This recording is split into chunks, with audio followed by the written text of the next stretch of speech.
ঈদে special dessert না হলে কি চলে? ঈদ মানে আনন্দ, ঈদ মানে খুশি, ঈদ মানে নতুন নতুন রেসিপি ট্রাই করার ধুম।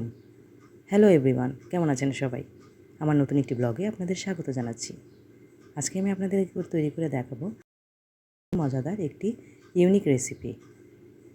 দুধ সেমাই তো আমরা সকলেই খেয়ে থাকি, কিন্তু গতানুগতিক এই রেসিপি থেকে একটু ভিন্ন আঙ্গিকে আজকে তৈরি করে দেখাবো একটি নতুন রেসিপি। আশা করছি আমার আজকের রেসিপিটি আপনাদের ভালো লাগবে। তো চলুন শুরু করা যাক আজকের রেসিপি। আজকে আমি আপনাদের জন্য তৈরি করে দেখাবো দুধের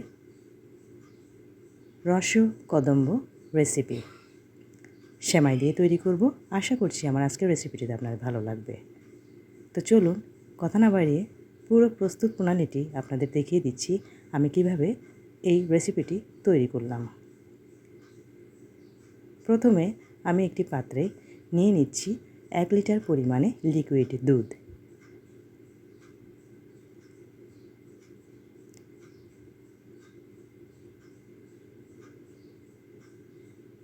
এই লিকুইড দুধের সাথে এখন আমি দিয়ে দিচ্ছি ড্যানিশ দুধ হাফ কাপ পরিমাণে। আপনারা চাইলে এখানে ড্যানিশ দুধের পরিবর্তে চিনিও দিতে পারেন। দিয়ে দিলাম গুঁড়া দুধ 3 টেবিল চামচ পরিমাণে।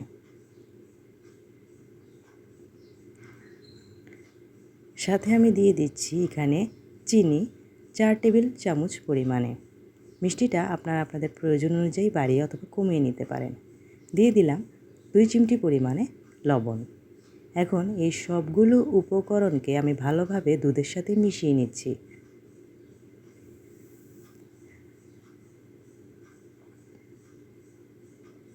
এতে করে দুধের ঘনত্বটা আরও সুন্দর হবে। মিশিয়ে নেওয়া হয়ে গেলে এখন আমি এই দুধটাকে চুলাতে বসিয়ে দিব মিডিয়াম হিটে। তার আগে এখানে আমি ফ্লেভারের জন্য অ্যাড করছি হাফ টিস্পুন ভ্যানিলা এসেন্স। আপনারা চাইলে এখানে এলাচের গুঁড়াও ইউজ করতে পারেন।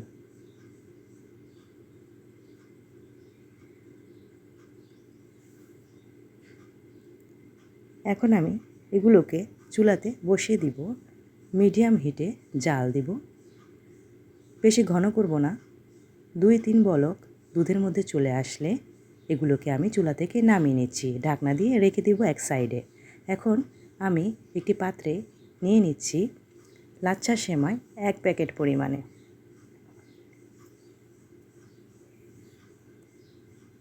এই লাচ্ছা সেমাই থেকে এখন আমি 2 ভাগে ভাগ করছি।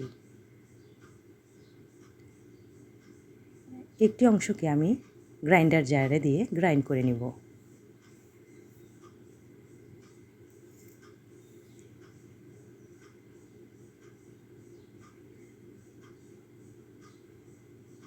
দেখতেই পাচ্ছেন আমার গ্রাইন্ড করা হয়ে গেছে। এখন এগুলোকে আমি একটি পাত্রে ঢেলে নিলাম। তার সাথে দিয়ে দিচ্ছি 2টি ডিম, নর্মাল টেম্পারেচারে ঢাকা। এগুলোকে আমি একটু 1 চিমটি লবণ দিয়ে ভালোভাবে ফেটিয়ে নিচ্ছি। প্রথমে একটি ডিম আমি দিয়ে দিচ্ছি এই সেমাইয়ের মধ্যে। পরবর্তীতে আমি আরও একটি অ্যাড করব। প্রথমে একটি ডিম ভেঙে নিয়ে আমি এগুলোকে ভালোভাবে মিশিয়ে নিচ্ছি সেমাইগুলোর সাথে।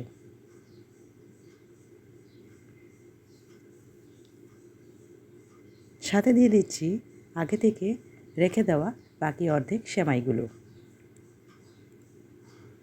সবগুলো ভালোভাবে মিশিয়ে নিচ্ছি। এ পর্যায়ে আমি দিয়ে দিলাম পানি হাফ কাপ পরিমাণে। একসাথে দিব না, পর্যায়ক্রমে মেশাতে থাকবো। সাথে দিয়ে দিব আরও একটি ডিম ভেঙে। পানি এবং ডিম ভেঙে দেওয়া হয়ে গেলে আমার ডোটা রেডি।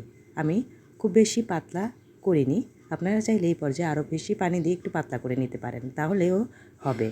এবং এই সেমাইগুলোতে আপনি যতই পানি দিবেন ততই পানি শুষে নেয়, তাই চেষ্টা করবেন পানিগুলো দিয়ে ভালোভাবে খুব দ্রুত এগুলোকে ভেজে নিতে।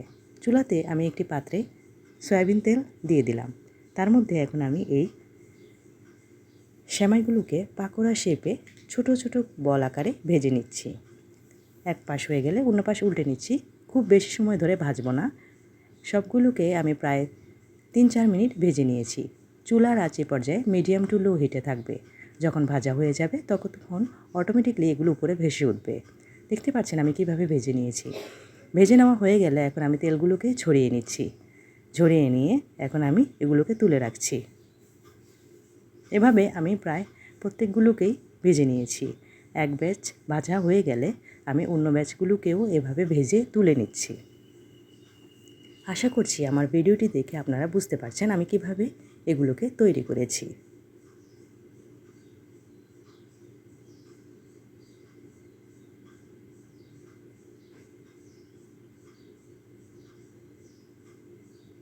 দেখতেই পাচ্ছেন কি সুন্দর একটি হালকা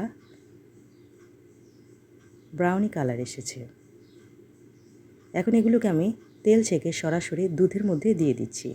আগে থেকে যে জাল করে রাখা দুধগুলো আমি রেখেছিলাম ঢাকনা দিয়ে, তার মধ্যেই একে একে সবগুলো সেমাইয়ের লাড্ডুগুলো আমি ঢেলে দিচ্ছি।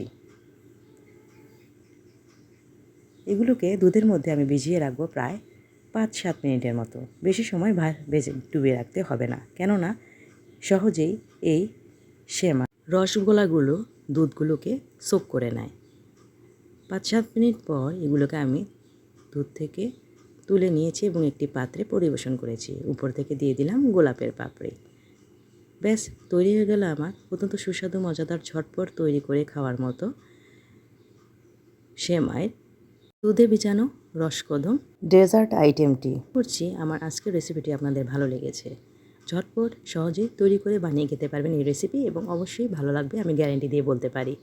গতানুগতিক রান্না থেকে একটু ভিন্ন আঙ্গিকে আপনারা খেয়ে দেখতেই পারেন। আমি আপনাদেরকে দেখাচ্ছি কত সুন্দরে এগুলো নরম হয়ে গেছে এবং ভিতরে রস একদম টইটুম্বর হয়ে গেছে।